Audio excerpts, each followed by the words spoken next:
Well, if we arrived here only a short time ago, it's very late in the evening here, pitch black, really. Dark fields on each side of us, but scattered around us is evidence of the scale of the physical catastrophe, if you like. You can see behind me some very large pieces of what was MH17 lying here in isolation. It gives a sense of the power of the blast and the scale of the disaster that took place in the skies above, because we are told pieces like this are scattered over a wide area here. We can't see them just yet. It is very dark here, as I say. And then surrounding us as well, there is tremendously moving evidence of the human cost of what took place here. There are bodies in these fields around us. We can see them. Some of them have been marked with small white flags, others not so. The emergency workers here, and it's only a small team that are still here tonight, say that they believe that they have found more than 170 so far. Time is of the essence, not just in being able to do a thorough investigation of what happened to this plane, but for the dignity of those who were on board. You know the morbid reports that have been coming on. We don't know who's controlling the scene. We don't know what they've been doing to the debris field. And though it is dangerous, it's so important for journalists like Phil Black and these international monitoring organizations to get there, hopefully to keep those who would abuse the situation and disgrace it at bay. So we're going to make our way there. We're shut off by curfew here now, Wolf, but by tomorrow morning, we're hoping to get there and put fresh eyes on the situation. Our correspondent Daniel Sanford has been there, and his report contains some distressing images. It's a tragic and devastating scene. People's clothes and belongings and their life jackets are scattered amongst the charred bodies. You can still smell the death and the burning in the air. But it's going to be a huge challenge for international investigators to get here and operate here safely. This is the middle of a war zone. International observers from the OSCE did make it to the scene today, but they were closely shepherded by the rebels. And these are not investigators, though they managed to bring a handful along with them. We also brought the Ukrainian Aviation Agency with us, so they're here. In your group or at Kharkiv? They just detailed us, okay. But it was agreed with the leadership.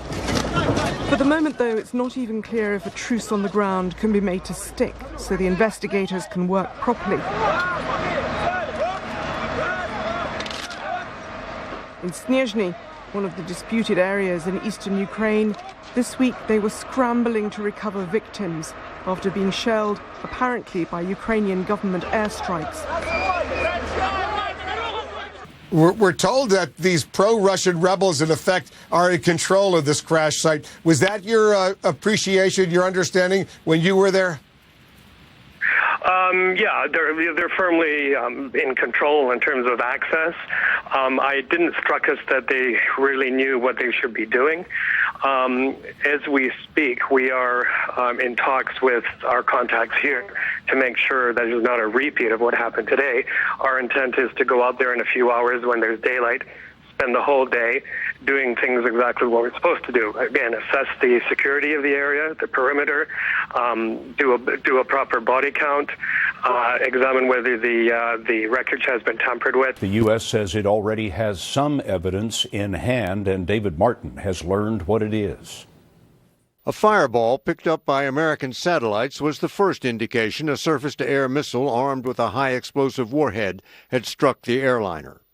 U.S. surveillance also detected a part of the missile's flight path as it streaked toward the plane, allowing analysts to backtrack from the point of impact to an area on the ground close to the border between Ukraine and Russia, most likely on the Ukrainian side of the border, territory held by pro-Russian rebels. President Vladimir Putin laid the blame elsewhere. This tragedy would not have happened, he said, if the fighting had not been restarted in the southeast of Ukraine. Russia's defense ministry went further, blaming the Ukrainian military. It claimed that a Ukrainian Buk anti-aircraft missile battery, like this one, had been operational in the border region, though the Russians stopped short of saying there was any evidence that it fired the fatal missile. Can Kyiv explain in detail how it uses Buk missile launches in the conflict zone? And why were these systems deployed there in the first place, seeing that the self-defense forces don't have any planes? Would the Ukrainian armed forces be willing to let international investigators see the inventory of their air-to-air and surface-to-air missiles, including those used in SAM launches? Will the International Commission have access to tracking data from reliable sources regarding the movements of Ukrainian warplanes on the day of the tragedy? Why was airspace over the war zone not closed for civilian flights, especially since the area was not entirely covered by radar navigation systems? I have to ask you this. I think it's important because it's going to determine the outcome of the investigation. What about the black boxes? Have you heard anything about them? Not specifically. There was a lot of talk and speculation about this through the day. Yesterday, reports that perhaps they had been moved across the border to Russia. What we've heard from very senior Ukrainian officials talking to CNN through the night is that, no, they believe they are still on Ukrainian territory. I have to say that as a nation, we need to prepare ourselves for difficult and painful weeks ahead as we strive to find out precisely what has happened and who was responsible. Right now, for all we know, bodies remain strewn over the fields of the eastern Ukraine, and armed rebels are trampling the site.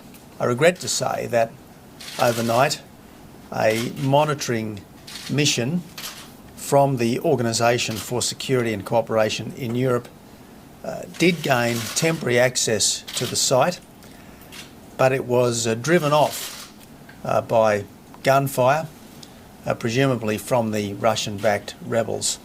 Contingency arrangements are in place to provide for the repatriation of bodies, although I must caution that this is likely to be weeks rather than days away. Our calls for a binding resolution will be debated during the course of next week, and that is why I will be leaving for New York as soon as possible. I will also be travelling to Washington to meet with security and intelligence experts to ensure that Australia is fully briefed on the international intelligence that is available in relation to this matter. Prime Minister, the Russian government has suggested that your comments were unacceptable yesterday, and the Foreign Minister hasn't been able to get in touch with the Russian Foreign Minister. It doesn't sound like that's a government that's willing to cooperate. What's your response to that? Well, my comments yesterday were very much in line with the comments of President Obama overnight. President Obama made a very strong statement overnight, very much in line with the statement that I'd made earlier. And President Obama's statement was reinforced by a very strong statement by the US ambassador to the United Nations overnight. The only way we will get justice for the dead and closure for the living is if there is a full, comprehensive, impartial international investigation starting more or less immediately, because every day that we delay, the site is contaminated. Quite possibly there are attempts in place to sanitise the site. The site needs to be secured. The investigation needs to take place. And frankly, anyone who tries to obstruct this is no friend of justice, is no friend of peace. Senior international correspondent Nick Robertson joins us now live from Kiev. And Nick, a team of investigators from Malaysia, they've now arrived. What role will they play, and will they get access to that crash site anytime soon? Well, they hope to get access to the crash site. They hope that it will be free and unfettered access. It is a large team. 131 people have arrived from various different Malaysian government agencies. Obviously, there will be procedural issues that they can get done here in Kiev with the Ukrainian authorities. But the reality is, when they get there on the ground, it's anyone's guess at the moment if they'll get access to the site and what they'll be able to do when they get there. The delegation from Malaysia arrived in Kiev this morning, from where they're attempting to negotiate access to the site. They'll be joined by 8 British air accident investigators later today. We are here to assist. We work with the Ukrainian authority.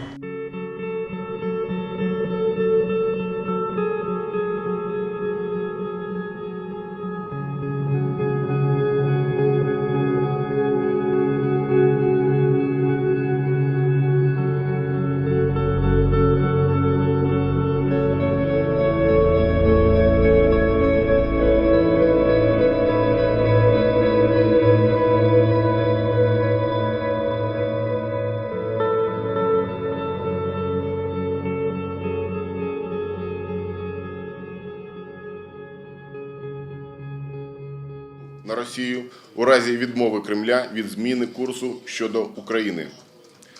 Петро Порошенко провів телефонну розмову з віце-президентом США Джозефом Байденом, під час якої вони обговорили результати екстреного засідання Ради безпеки ООН. Президент України висловив вдячність за послідовну підтримку Сполученими Штатами України. Віце-президент США також підтвердив, що у американської сторони є чіткі докази, що ракетний постріл по літаку рейсу MH17 був здійснений з території, яка повністю контролюється підтримуваними Росією бойовиками. Квадрат пошукових робіт визначений площею 25 квадратних кілометрів. До нього входять населені пункти Московське, Розсипне, Грабове, Стрюкове та Грабовське водосховище. Вже обстежено близько 18 квадратних кілометрів території. Водолазною групою обстежено понад 2 квадратних кілометри водосховища. Завдяки спланованим та злагодженим діям підрозділам Збройних сил України вдалося розблокувати аеропорт міста Луганськ. Сили АТО також ввійшли на територію аеропорту Донецьк. Успішні наступальні дії ведуть українські військові і в районі Лисичанська та Северодонецька. Національна гвардія за активної підтримки артилерії Збройних сил України заблокувала великий транспортний вузол Донбасу, що є важливим ключовим об'єктом Сходу України. Цей успіх дозволив суттєво обмежити постачання зброї та підкріплень терористам. Malaysia is deeply concerned that the crash site has not been properly secured. The integrity of the site has been compromised, and there are indications that vital evidence has not been preserved in place. Interfering with the scene of the crash risks undermining the investigation itself. Any action that prevents us from learning the truth about what happened to MH17 cannot be tolerated. Failure to stop such interference would be a betrayal of the lives that we lost. Malaysia calls for all parties to protect the integrity of the crash site and to allow the investigation to proceed.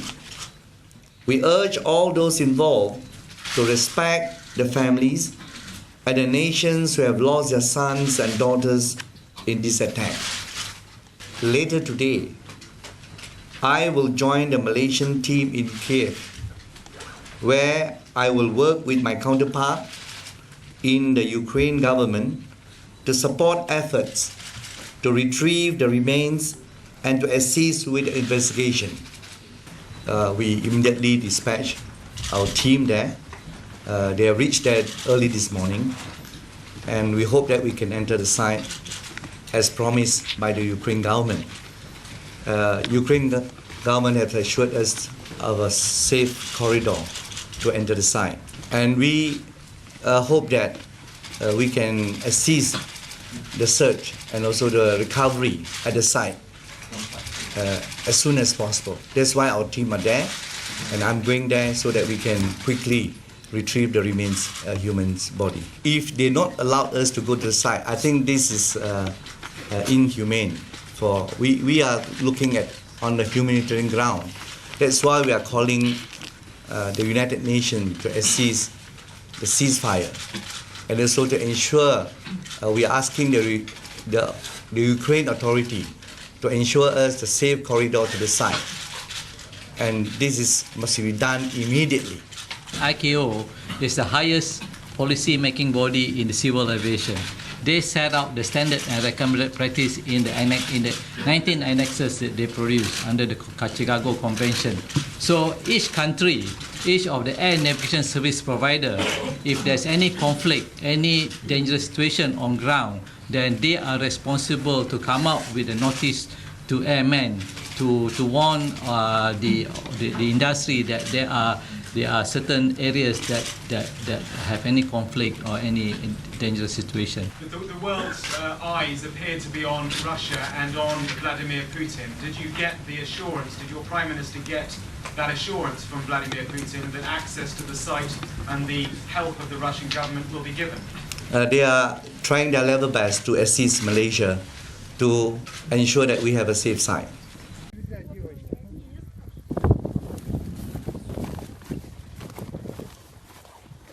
This area is certainly more controlled than it was, though you wouldn't say it's exactly closed off for a proper investigation. The separatists are keeping people back while the recovery operation gets underway for bodies. Now, this is being carried out by the emergency services from Ukraine.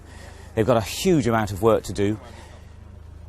There's fields all around us still have body parts inside and whole bodies as well. And they've been working their way through this field past the wreckage of the plane, and they've got at least another few acres in this area alone that they're going to have to deal with. Now, there's been accusations by the Ukrainian government that the rebels have been destroying the crime scene, that they've been taking bodies away.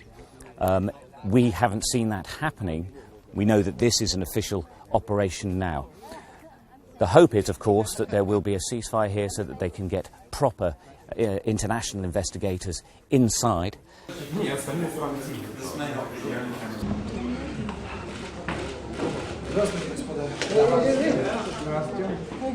Чтобы вы понимали, как только катастрофа случилась, мы нашими силами, надо сказать, весьма скромными, теми, которые могли выделить, оцепили, так сказать, площадь катастрофы. Это большая площадь, более 10 квадратных километров,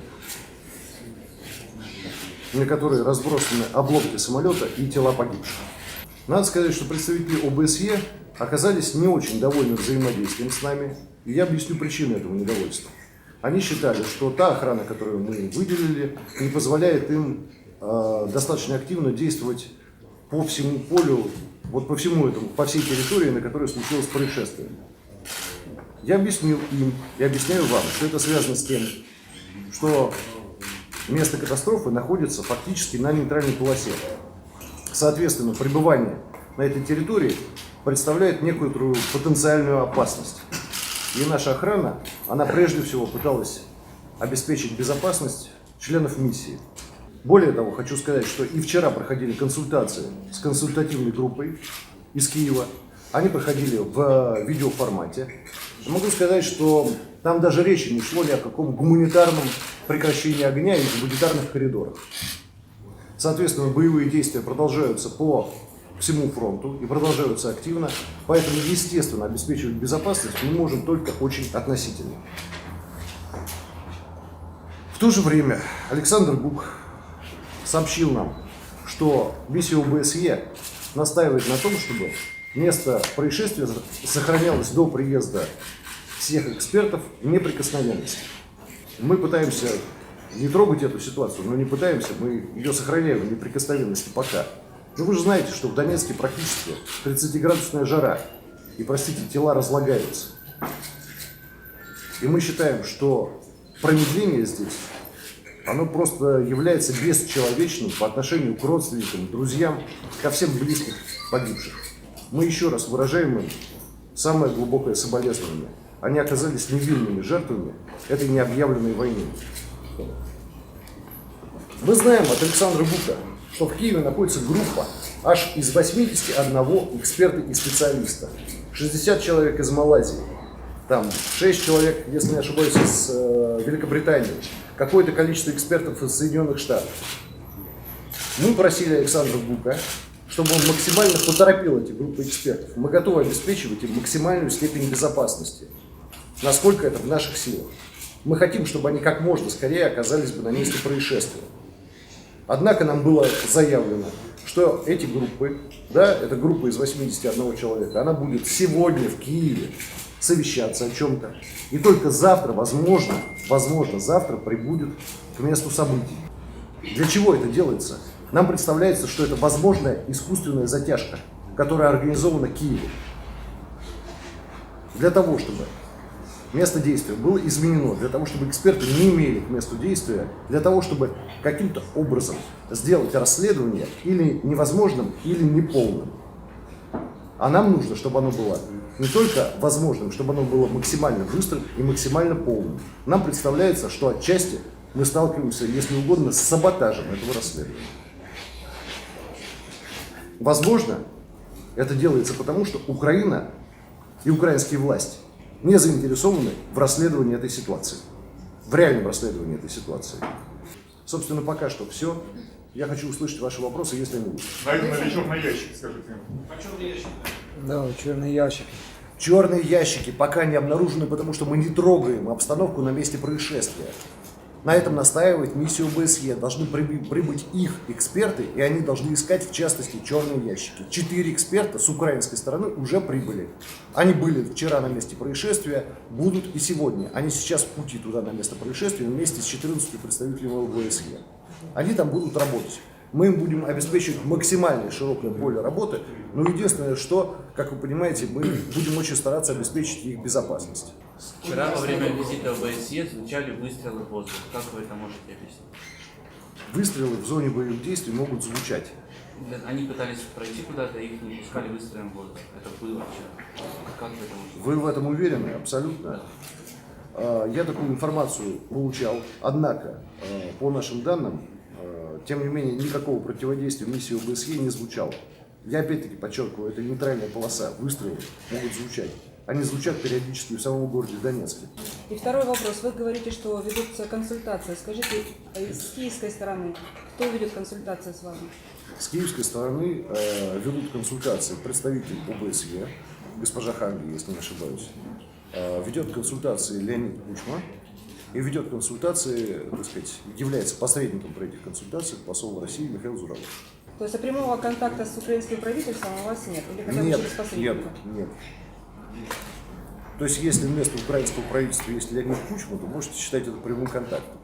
Но я в данном случае не очень понимаю, насколько полномочен и правомочен господин Кучма, хотя он себя как-то раз назвал пожизненным президентом Украины. Ну, это оставим на его совести. After 2 days of the crash airplane, what do you think about the causes of the shutdown? Какого дня после авиакатастрофы? Что вы можете сказать про причины инцидента? Я уже говорил, причина достаточно очевидна. По всей видимости, этот самолет был сбит.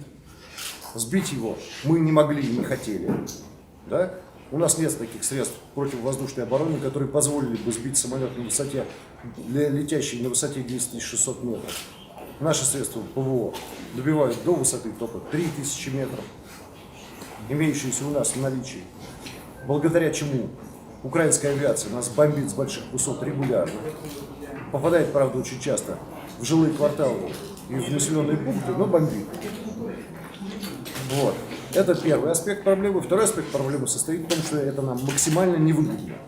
А вот украинской стороне подобного рода катастрофа, она максимально выгодна. Я объяснял уже почему. Таким образом, на мой взгляд, ситуация абсолютно очевидна.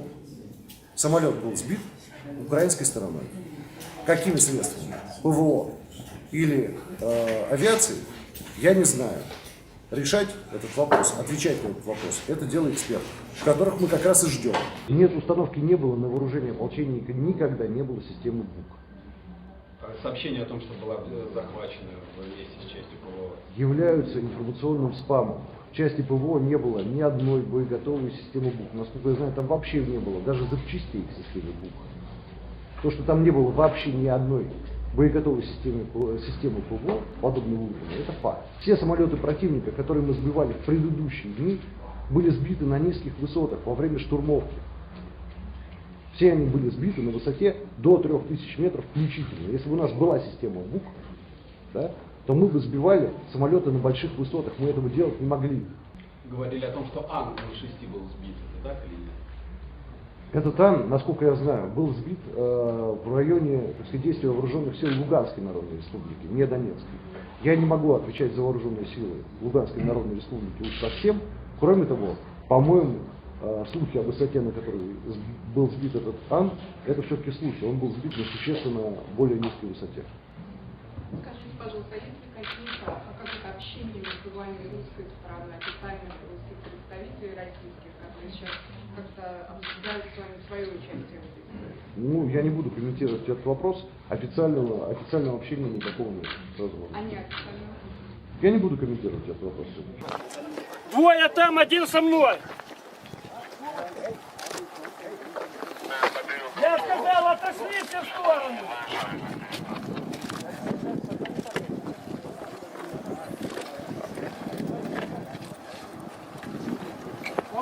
The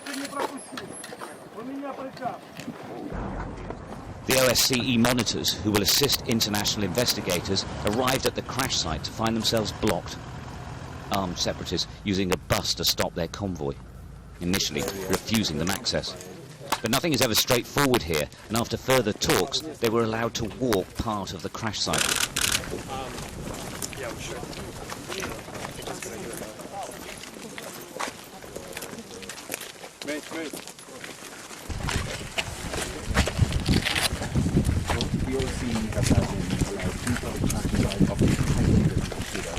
No, they were personal belongings that were here yesterday. It looks like they've been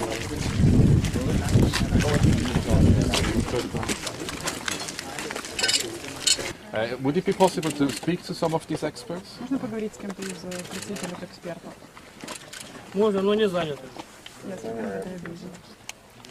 Is there one that would make himself available that I can speak to without the press present here? Может быть, кто-то из них все-таки освободится, и мы поговорим без присутствия прессы. Можно ли было бы найти человека? Возможно.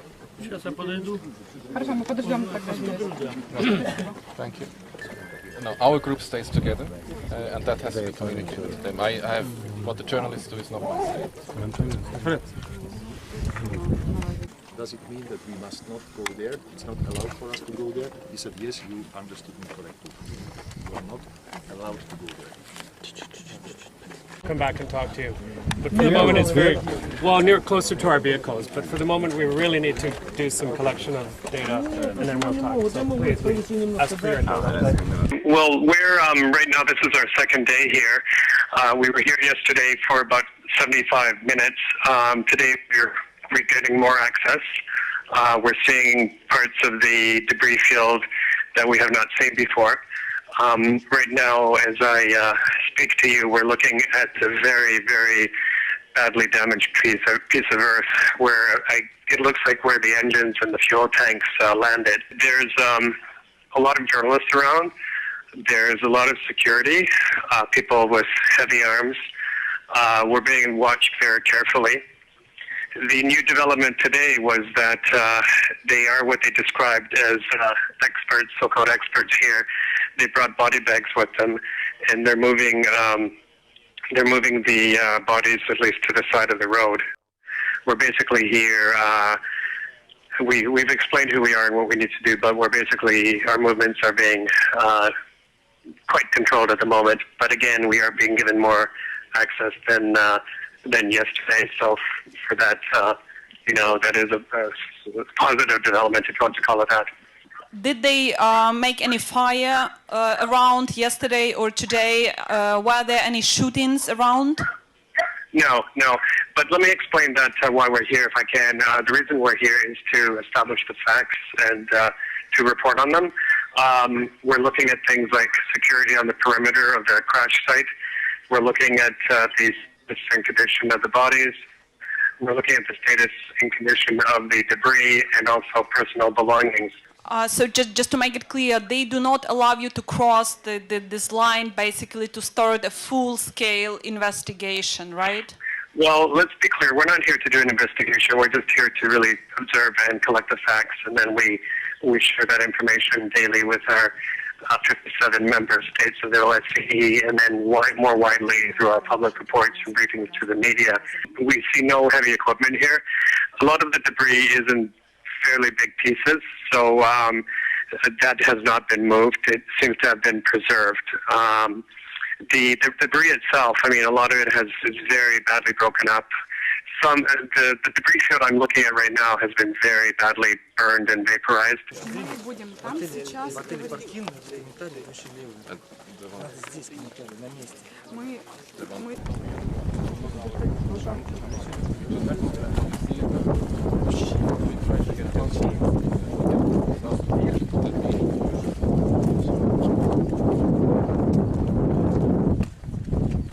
And where you bring the bodies that you have been taken?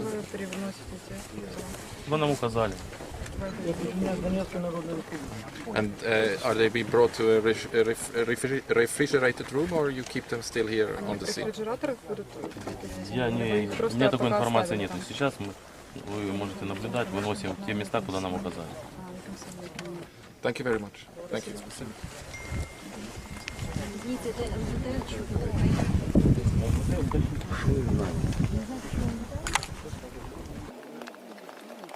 As you know, we have been here late afternoon, some 24 hours after the incident, on the scene. We have been here for 75 minutes yesterday, with very limited access at that time.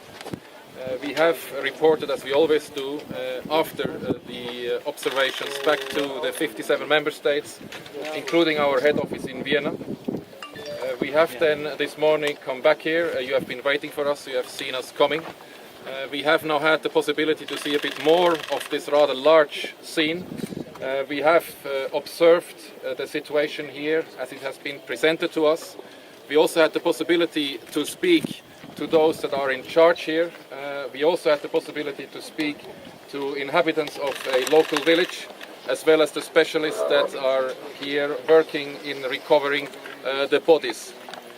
We will now return, as Michael said, to our base at the hotel in Donetsk, and will then in the morning decide where on the incident site we will descend tomorrow and the day after. I would like to just make one final remark, and that is not necessarily related to our work, but you will understand that the huge press attention that we have been given today, we appreciate it, of course, but it makes our work rather difficult, especially in these circumstances when we need to have confidential conversations with some of those interlocutors here, and I ask you again for future cases to be able to let us do our work. We will be talking to the press and we will be able to take some questions, but I ask you to respect it. Thank you very much for your attention. The incident site is rather large. We understand it goes beyond what we have seen, but we will consult with those that are in charge here to see whether we get access to other sites. The mission is not here to investigate the cause or any other matter of this incident. The mission is here to observe and verify facts and report back to the member states of those facts that we have seen here in person.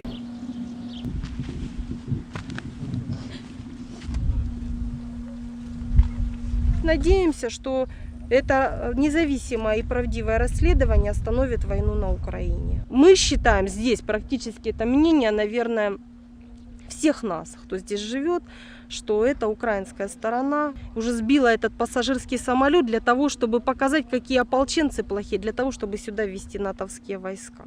Но это наше такое субъективное мнение, чтобы здесь уже НАТО помогало полным ходом устанавливать украинскую власть.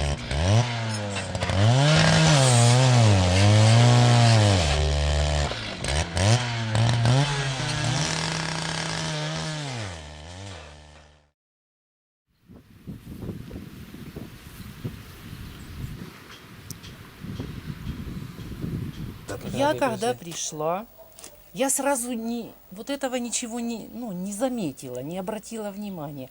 А сын вышел и говорит: мама, у нас труп в кухне. Я подумал сначала, парашютист летит. Кажется, парашютист на парашюте. Потом думаю, не то что-то. Оглядываюсь. А туда две точки из-за тучки. Две точки. Я к жене кричу: бомба, скорее всего, гул стоит такой бешеный. Два хлопка. Наташа, бомбы. Мы текать в хату. Security Services is responsible for investigation of this terroristic terrorism, act of terrorism. We have proof, we have evidence that it was planned and it was committed with the participation of Russian Federation, representatives of Russian Federation. On this slide, you see that book system M1, book M1 system. It was identified on one of the streets of Torez city on the 17th of July. Professionals told us that system, book M1, can launch missiles without a special, independently, autonomously. We know that members of the team, among the members of the team, there were Russian citizens. The security service of Ukraine published in phone calls, full conversations of terrorists, and they spoke that this Book 1 system was supposed to join a column and to move to Pervomaisk town. These are pictures. Well, they were taken on the way of that column. You see there is a tank terrorists have, then a military vehicle with a terrorist, and also there was, in that column, there was a tug vehicle with this Book M1 system.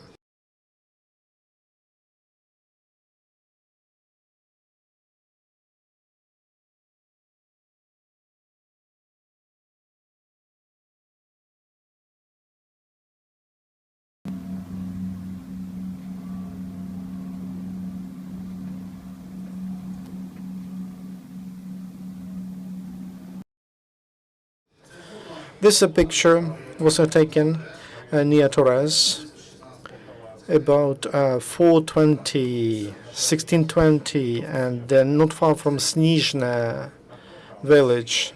This is what is left after the missile, and that missile which shot down Boeing 777. So we identified the place from which they launched that missile. And we clearly know that the area where they launched the missile, it was under the control of terrorist organizations. There is no doubt that terrorists knew that they launched a missile and against the plane, which was higher than 10,000 meters. On this slide, we have a picture on the way of that launch system from Snizhne, and it is moved to Russian border. After they shot down the plane, after that terrorist act, Russian side told them to pull away that system outside of Ukraine.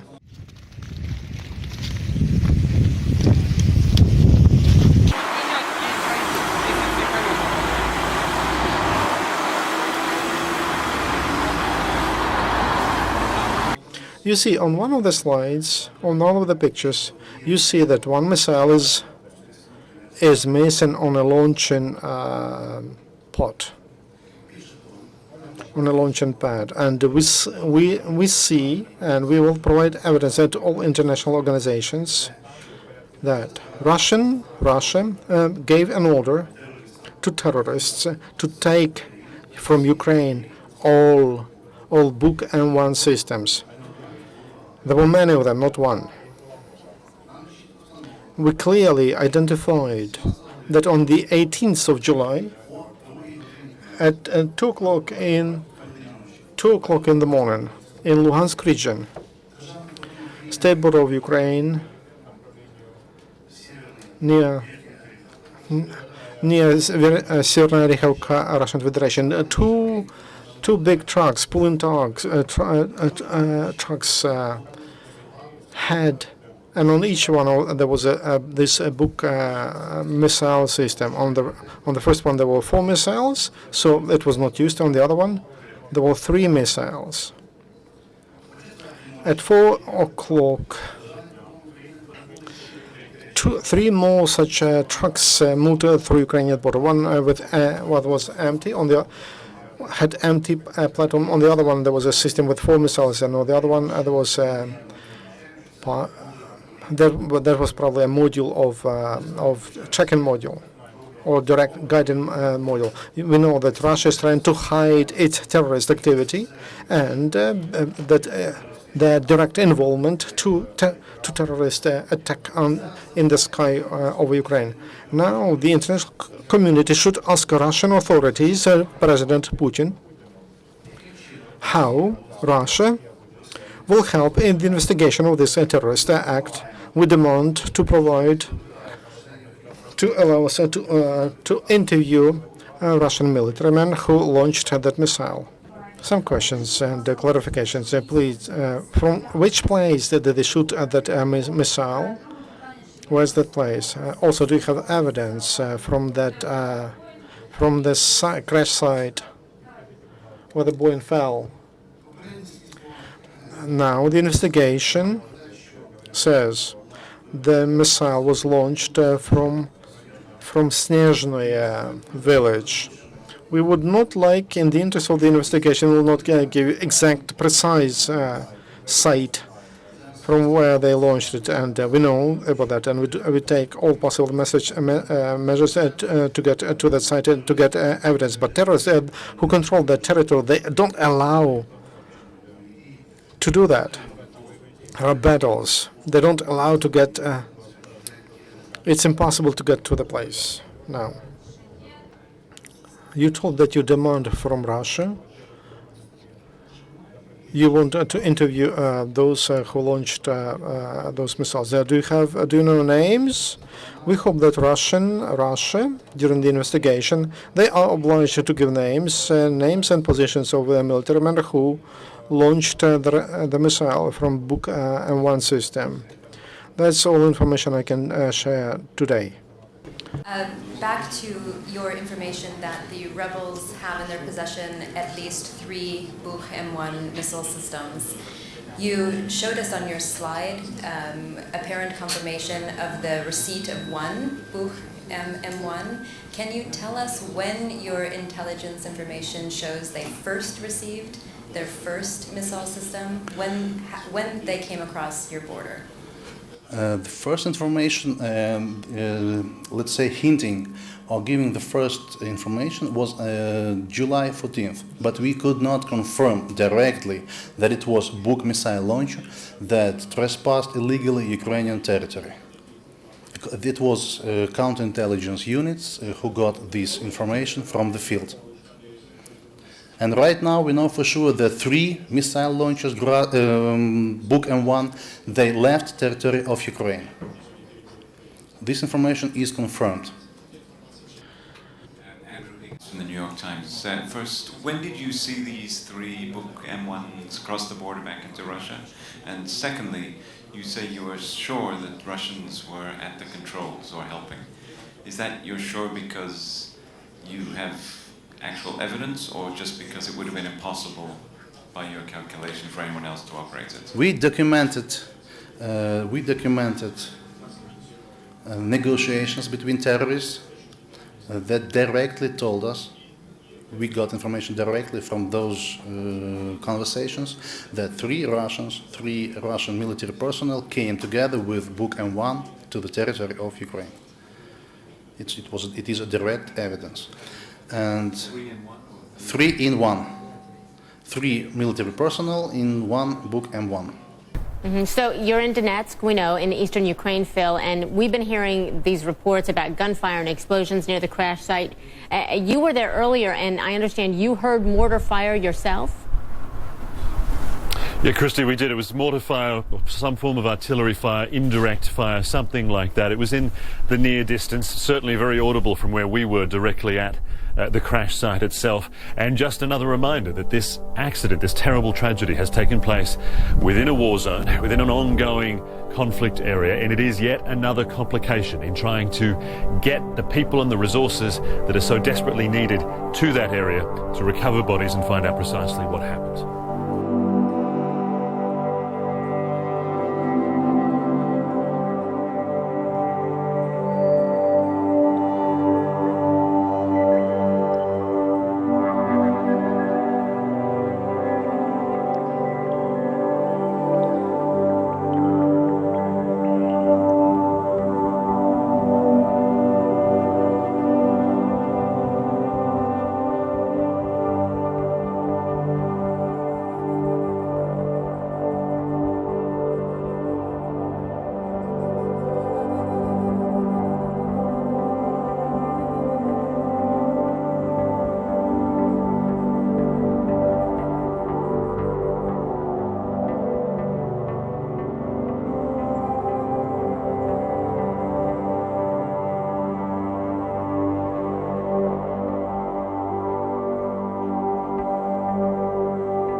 Рядом дома все посечены. Здесь пятиэтажка, кирпичный дом, весь посеченный. Здесь стекол нигде ничего нету.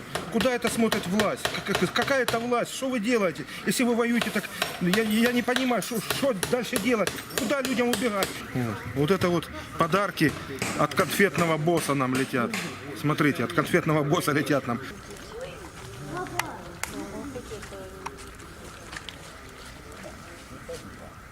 Скажите, пожалуйста, а ночью тихо будет? А какие здания вокруг?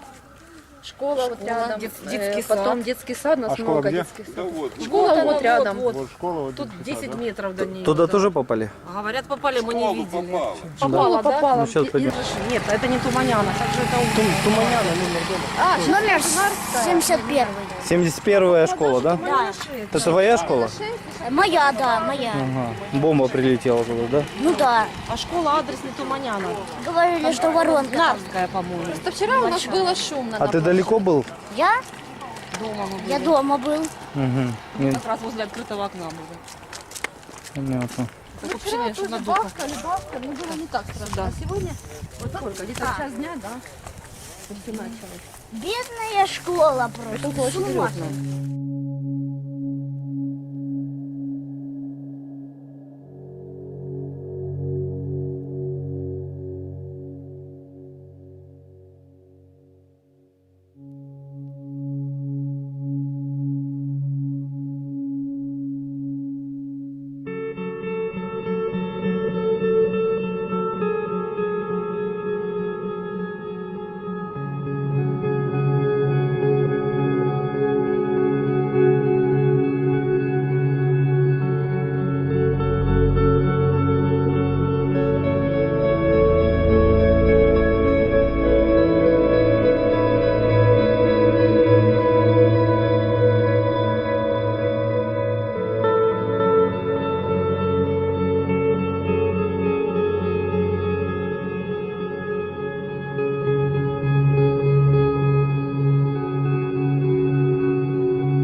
Падла, Порошенко, снимаешь ты, падла, чтоб ты сдох. Хуйло, самое настоящее. Не вырезай. У них только уже детей сутки, сюда, детей, двое, внуков сколько? сюда надо, Порошенко. Когда этот Боинг? У Ублюдки. них только один Боинг на уме, а то, что наши дети, мы, мирные Там жители, тоже мы хотим люди В мира. России приехали, самолет несчастный, тут сотни гибнут. У меня вон квартира, первый этаж, второй, соседи, все вылетело, пойдите посмотрите. Почему? Скажите мне, почему? Потому что я хочу говорить на русском. I spoke with the Ukrainian Prime Minister Yatsenyuk, asked him if there are any negotiations going on right now between the Ukrainian government and the rebels to ensure safe access to the crash site. This is what he had to say. But the key problem is that these Russian-led guerrillas blocked an access to the crash site, and we cannot hold an investigation. Even more, they've taken 38 bodies to an undetected spot. We need to recover the bodies and to start a full-fledged investigation. But Russian-led terrorists do not allow us to do this. What we know for sure is that this missile system was located in the area that is fully and entirely controlled by Russian-led terrorists. That this is not the Russian-led drunk terrorists who press the button. This is someone well trained. someone who knows how this Russian machine works, someone who has an experience. And we, together with the international community, will find out all responsible for this international crime and those who supported them. Because this is the crime against humanity. And the building of International Criminal Court is very big. Is your government right now negotiating with the separatists for access to the crash site? We sent a number of rescue teams to the crash site, and they arrived yesterday. They were allowed to investigate the crash site only for 1 hour.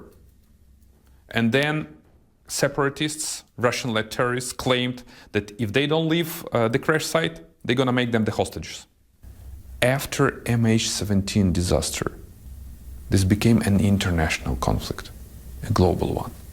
And as a result, what would you like to see from Western allies in the wake of this disaster? Joint, strong, bold, and decisive actions against terrorists and those who support and supply them. Okay, I'm glad to have this opportunity to meet you from Lugansk television. Я очень рад имел эту возможность. We are here to report of how the city is shelling by grenades and mortars. We are here to tell the story about how it's civilian areas, apartments, small houses, people who is not involved in the war as such. We take reports, we find out what is in the area, so no one can say it's shelled here because there's military facilities or military installations in the neighborhood. These reports goes every day to Kiev. In Kiev they collect all information and forward them to Vienna. And then all 57 member states, including Ukraine, including Russia, including the USA, will be informed, and someone will have to answer why are we shelling private areas, private accommodation? What's the reason? We know that hundreds of people has been killed during the last 1.5 months. We know of even more hundreds have been injured. That's why it's so important we are here and stay here. The only one who can stop this fighting is politicians. We try, OSCE try on a higher level than ours to bring those partners together in the hope that there could be a ceasefire and in the final peace for everyone. So we hope for the understanding of the people of Lugansk that it's so important we are here, although we can't stop the war or we can't help the people, but we can report to the world, to the international society, what is going on. И сейчас это трудно поверить, что это случилось. Что это было так и сейчас. And then because someone felt that they have to show force, then they pay the price. И кто-нибудь только принял решение, стрелял, и сейчас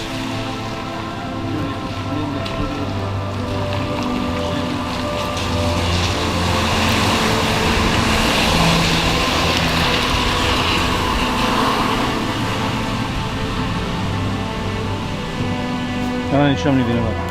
She's not guilty of anything. She was probably not guilty of anything. No. She looked like a terrorist. Она похожа на террориста. Вот так ахнул. Вот этот диван у нас был, убрали телевизор плазма стоял. Ну тут ремонт тут делали, нам помогли. Проходите, смотрите. Даже соседняя квартира была. Это соседняя квартира, да. В него вот это вот проем сюда снаряд летел, и, наверное, вот воронка. В подвал я ходил плетаться. Мы спрятались в погреб сюда вот. А вот разрушилось строение, вот забор, окна повыбивало. Здесь вот все разрушено.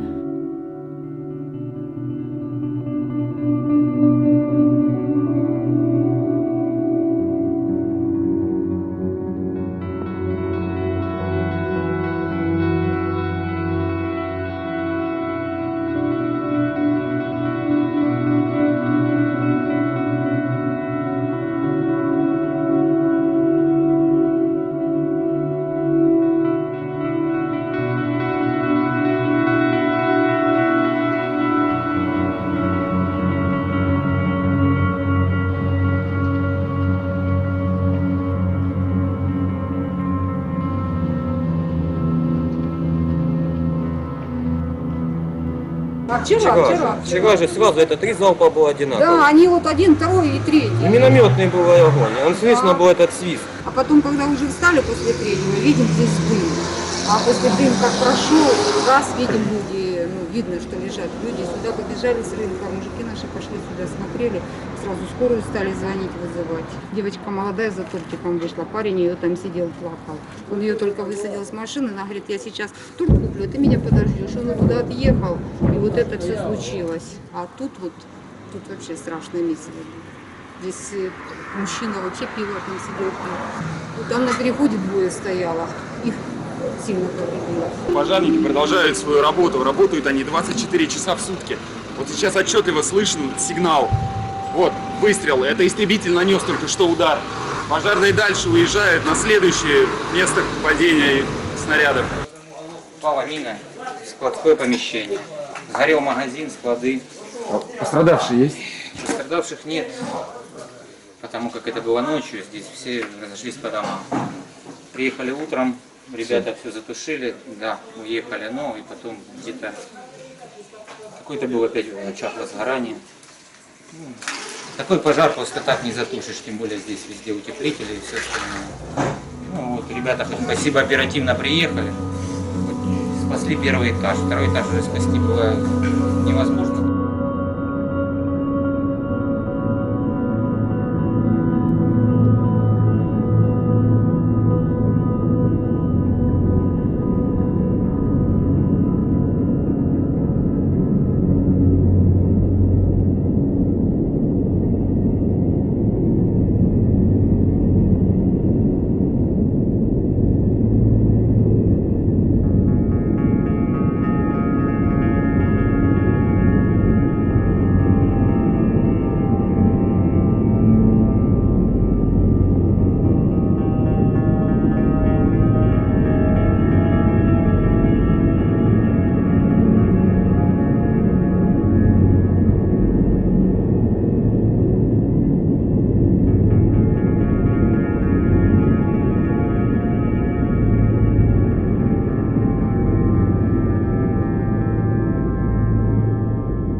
Заходите, пожалуйста. Вот, пожалуйста, посмотрите, что у нас. Вот сюда попал снаряд. Когда попал? В 10:22. Это я ночью. Вчера ночью в 10:22. Я здесь ровно, время точно. 10 часов 22 минуты. Вот это взорвался тут это. Загорелся гараж. И потом взорвался вот следующий снаряд. И потом следующий снаряд. Снаряды все стоят по машинах у ребят. И в домах мы тут еще не вынимали. Все снаряды целые. Только вот где нам теперь жить, все остатки целы, все сохранены, никуда не девались, все покажем. Ничего не утаим. It seems that it's bombing by random. Похож на еще однажды похож на случайной бомбежки. It's hitting a house like this, a furniture factory. Мебельный завод. It's hitting apartment in blocks. And on the ground, as we saw this afternoon, where 8 people were killed. Those people have done anything. Nothing. What we report is facts, what we see, and what we find. And we have seen a lot of facts today. Спасибо.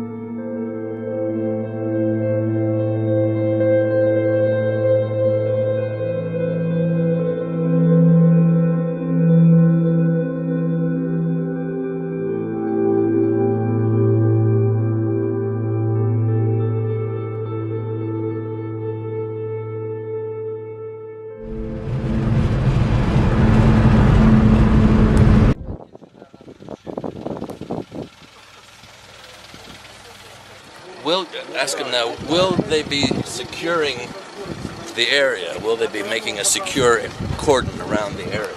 Вы будете охранять площадь падения? Площадь уже охраняется. Когда будет? Площадь уже охраняется.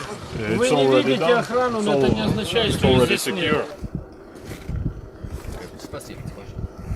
In the whole area, you have guys from your troops everywhere.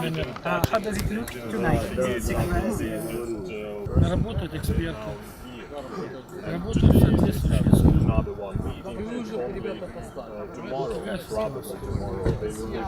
The experts are there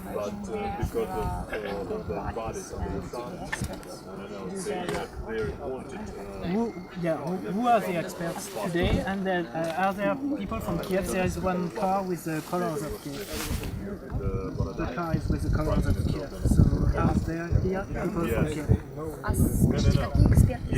Профессионалы.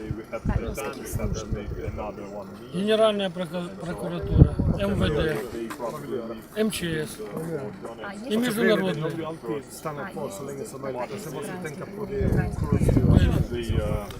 What are the rules? Emergency Ministry for Securities Office, they have their Kiev authorities representatives, and there are also some international experts. So you talk with people from Kiev. So you are in talking with people from Kiev. The talking is open. Возможно ли пообщаться Да, их сейчас нет, они уехали. С представителями местных. Yes, they were authority representatives, but they were all. So you have no problem with letting them in? Не было ли проблем доступа экспертов? А какие проблемы? Нет, все в рамках закона. No problems. It's okay. Hey, Michael, how you doing? This, even in the worst of situations, you have a certain set of expectations of what will be done, and they are not being met here. Right now, we have who identifies himself as the local leader of the militia who's in charge of securing this area. He had been giving interviews. Now he's walking around with a massive Russian machine gun called a PMK, raising it into the air and saying, move back. They've been firing into the air. And you have to remember, this is an unusual situation. It's an ongoing, active civil conflict here, okay? There's fighting about 150 clicks away, about 100 miles away from here, which is very close in proximity. And within that conflict, Michael, you have what we've all been talking about, this horrible tragedy. The first thing I felt like doing when I came here was just getting down on my knees and saying a prayer for those who are gone, because they are not getting the dignity that this situation deserves. And when I interviewed the local leader, Michael, he says it's a tragedy. Of course it's a tragedy, but isn't it a tragedy what the Ukrainians are doing to us? It was an immediate parallel to their own situation and his belief that Ukraine did this. Ukraine shot this plane out of the sky. His reasons were rambling. But that's the scene here right now. This man was just walking around with a massive machine gun saying, back up, please. All I can tell you is what I see. There's no question they're moving the bodies. There are men right now moving into the field on the opposite side of where I'm standing, collecting bodies. We had been told they were going to take them to Kharkiv, which is where we drove from last night, and they would identify them there and do what they could. And let me tell you, it's going to be hard to identify a lot of the bodies based on what we're seeing, Michael. But in terms of them taking them as in purloining or stealing them, I don't know anything about that. They seem to be collecting them, putting them in bags, and assembling them for transport. Witnesses say that terrorists, mostly of them are drunk, they don't allow international professionals to investigate the catastrophe. They shoot when representatives of OSCE try to get out of certain areas they provided for them. Now there are 30 observers of OSCE not far from the site of the catastrophe. Also, they delivered heavy equipment in order to take out the remnants of that plane to Russian Federation. Tell me, please. All the measures to destroy those anti-aircraft systems, were they destroyed? Was everything done to arrest those Russian military men on the border. I mean, you're told that last night they were trying to escape from Ukrainian territory. Thank you for your question. They shot with a missile, and they shot down that plane, Boeing 777. They did it from the territory, which is until now is under control of terrorist groups. We have information that they were trying to hide that anti-aircraft system, but we don't have precise information. We are not sure that it is outside of Ukraine or it is in Ukraine. We don't have information, but we have special services, and they are trying to clarify. These are local militias very intent on making a definite show of force, of blaming Ukraine for the tragedy of taking this plane out of the air. The checkpoints show such indications of heavy fire. I haven't seen anything like it in quite some time. Trees completely stripped some 40, 50 feet up by big artillery shells. Men hiding in these very shallow trenches. They've obviously been anticipating and engaging in very heavy warfare. And, you know, the men here are very hostile. They're very aggressive. But I have not seen anyone take anything and go. You ask them about the black boxes, they say, that's not for us to deal with. We don't know anything about the black boxes. Do they think they found everybody now? Вы считаете, что всех уже нашли? Еще не всех.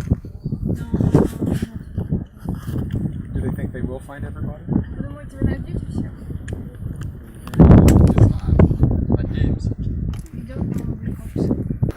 Попросили на предприятии.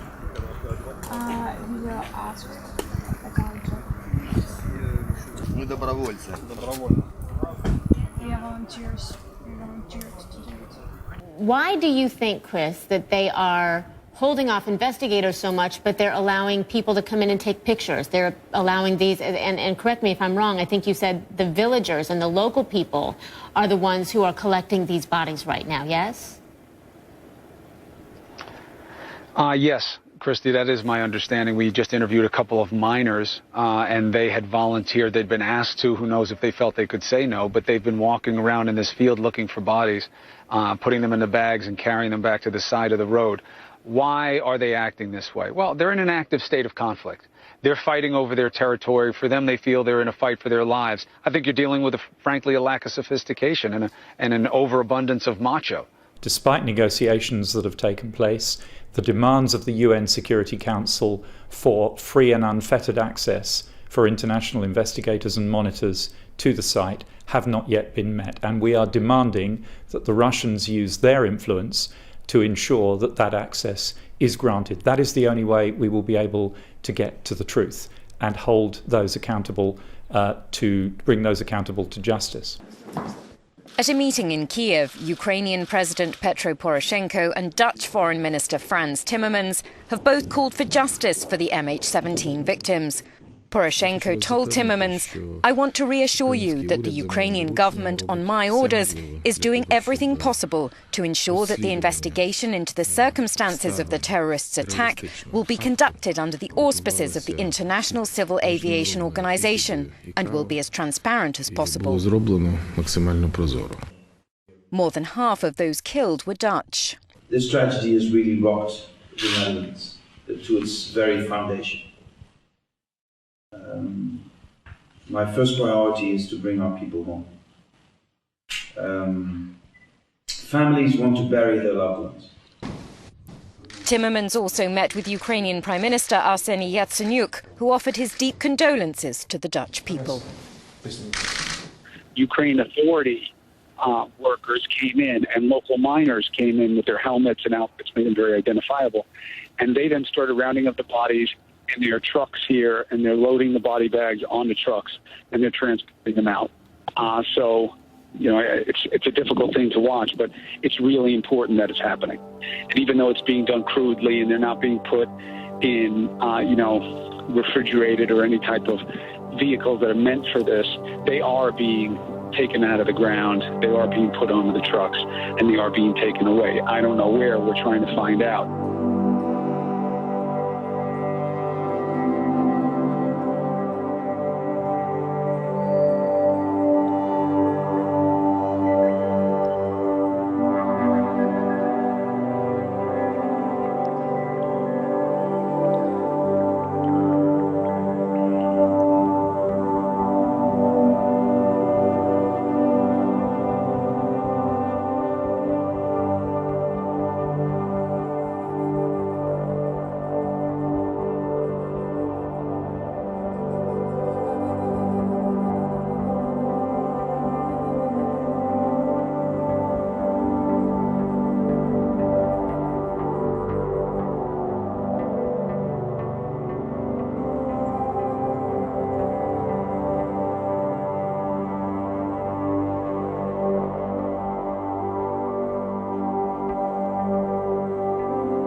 Good evening, dear friends.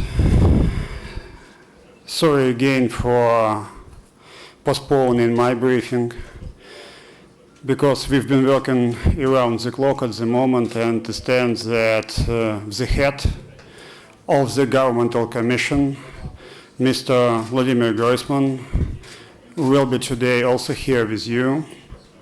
We've been working also talking to the terrorists through different channels, but especially through video conferences, in order to ensure unhindered access to the place of crash. Unfortunately, it was extremely difficult yesterday. It's difficult today. A number of our experts were there, unfortunately, for a very short period of time. Yesterday, also today, we've been working on ensuring the success in order to recover all bodies.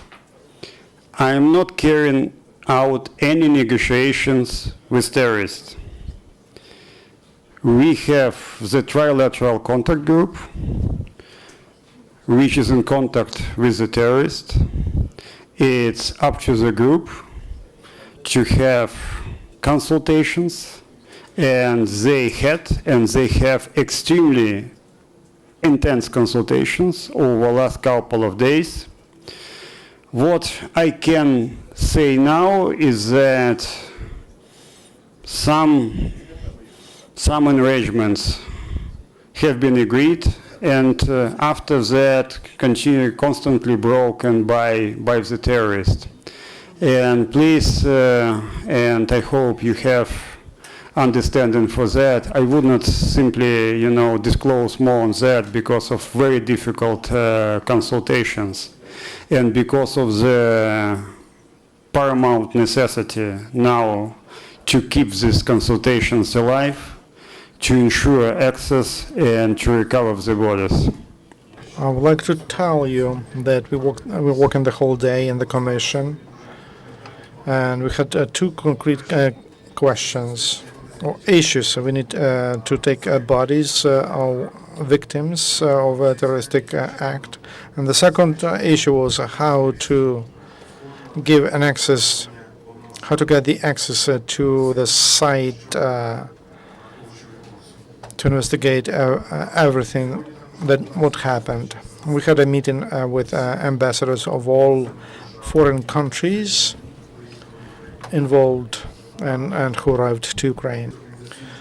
We are logistically ready to take all the bodies, and we have all necessary equipment to transfer bodies, but we cannot reach that area to take those bodies. We did not receive any guarantee from the other side as to security for international and Ukrainian experts. We agreed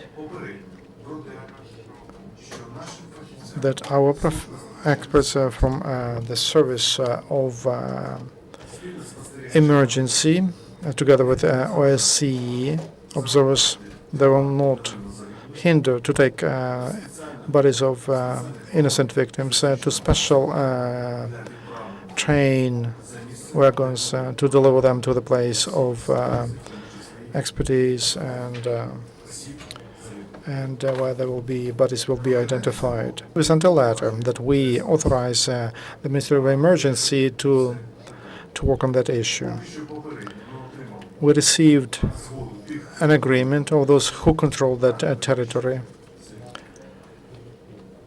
that bodies of could be taken out. On July 14th, last Monday, the Ukrainian military cargo plane was shot down, presumably by the separatists. There was a new warning put out by the Ukrainian civil aviation authorities to warn against commercial flights traveling at a certain altitude. Looking back now, can you please speak closer into the microphone? Yeah, I'm sorry, it's having the feedback on me. Yeah, thanks. Sorry, sir. So That warning was made for commercial air traffic, but the Ukrainians did not close the airspace after last Monday. Was there a discussion among Ukrainian officials last week after the Monday tragedy to close the airspace? Thank you. Limitation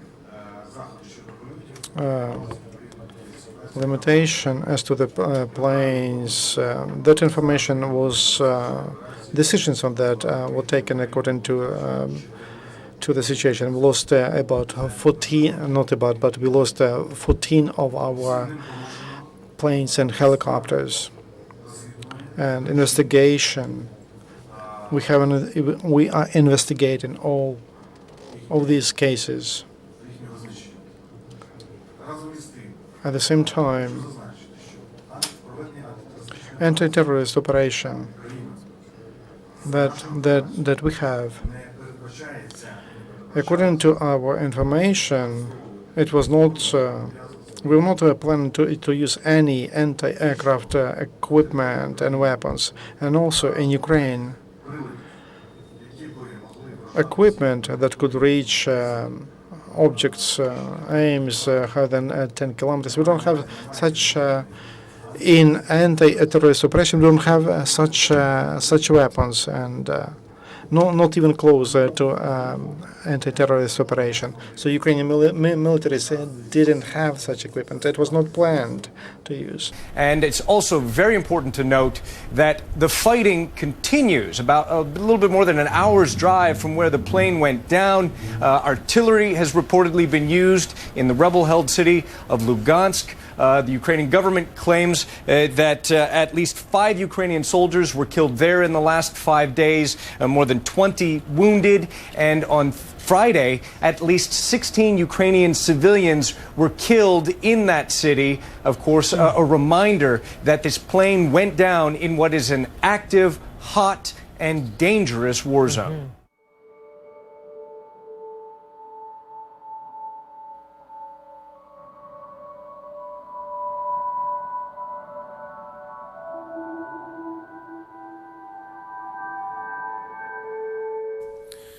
Het is nu absoluut noodzakelijk. It is absolutely necessary and the first priority that the repatriation of the victims takes place as quickly as possible.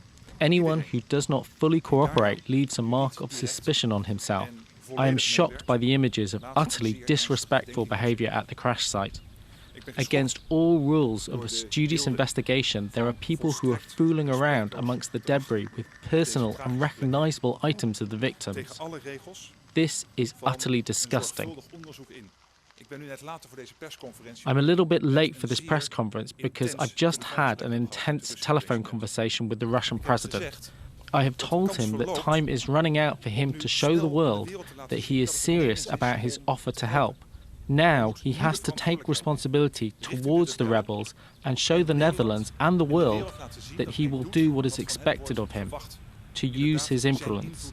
We had a team today of 16 international monitors who went to one of the crash scenes. We arrived at about 12:30 and we were there till about 3:20. So obviously the time spent there today was longer than yesterday. And in addition, we were able to traverse a far larger area than yesterday. Although there's very little, as we've reported, there's very little security on the perimeter of the crash site, we did notice that when we arrived today, there was a cordon of armed security personnel on both sides of the roadway.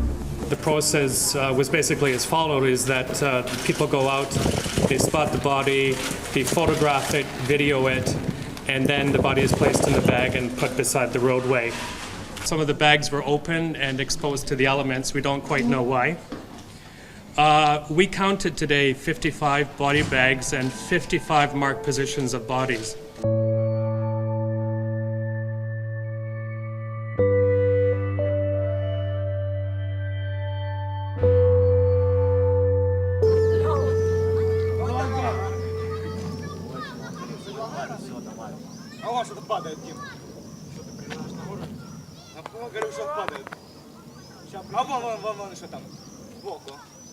Вон, видишь, вон. Это летит. Вон, оно, Дим, снимай туда. Дим, Дим, машина подъедет. Дим, пошли домой, Дим. Дим, пошли домой. Нихера самолет. Алло. Дим. Слушай, а идите вы. Макс, иди ко мне домой, пошли к нам. Макс.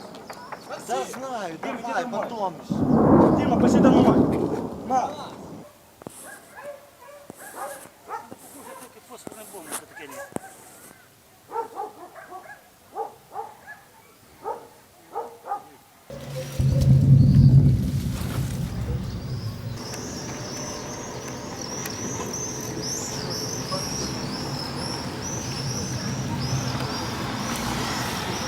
Красный Луч, 19 июля 2014 год, 20:00 ровно.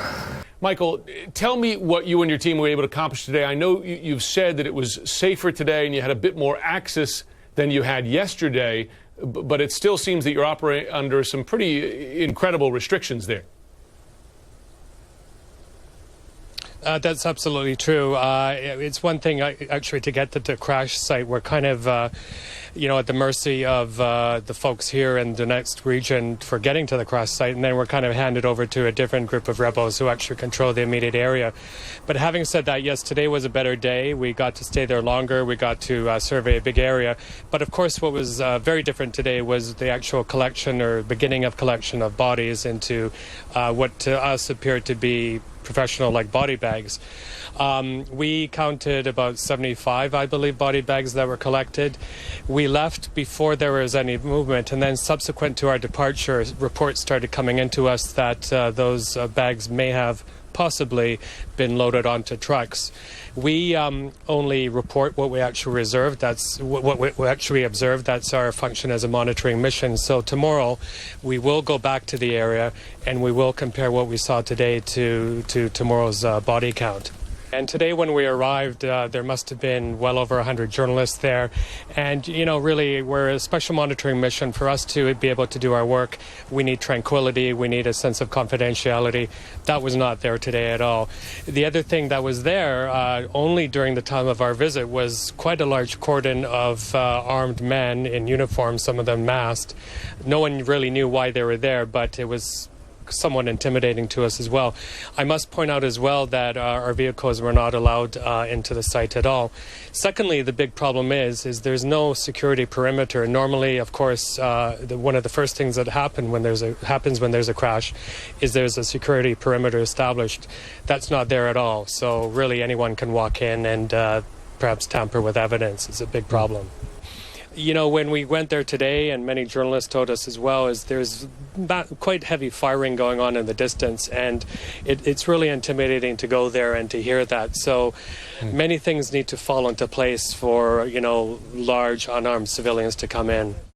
Joining me now, military analyst Rick Francona. He's a retired U.S. Air Force intelligence officer, also retired Army Lieutenant Colonel Robert McGinnis, audio expert Paul Ginsberg, and former CIA operative Bob Baer. Colonel Francona, I'd like to start with you. There's been a stream of evidence coming from Ukrainian intelligence. They've been sharing some of it with me here. You have these intercepted phone calls as the plane was shot down, apparently as this missile system was delivered. You have the video that Poppy was talking about, seeming to show the missile system being sent back over the border into Russia after the plane was shot down. And there are new photographs, which we're going to share with our viewers shortly, that the Ukrainians have put out, showing not one but 3 Buk missile systems going back over the border into Russia. You're a military intelligence officer. When you look at this stuff, granted we're in the middle of an information war here between these two sides, but when you look at this, do you consider this credible?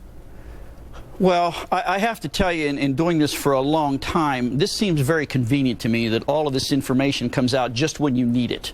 And it's all the damning information that you would need. It just bolsters their case. Now, I'm not saying it's suspect, and the Pentagon has even said they have no reason to doubt it, but I just still, the timing of the whole thing bothers me. It's just too easy. I mean, having done this for a long time, it's never this good. That's a fair point. It's a fair question. And you do make a good point. The Pentagon and the White House, they both told us that they do not have reason to doubt it, but at the same time, they can't corroborate it. Paul, I wonder if I could bring you in. You're an audio expert. You hear these recordings, pretty good quality, it seems, for cell phone communications. I would imagine that these guys would know that their cell phone calls might be recorded. But as you listen to it, do they sound authentic to you? Well, I agree with Rick. These are excellent quality. In fact, we had intercept of 3 different calls, and 2 of them were in stereo, something I've never seen in my 40-year career with FBI, Secret Service, DEA, and so on.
Июля, Лисичанск.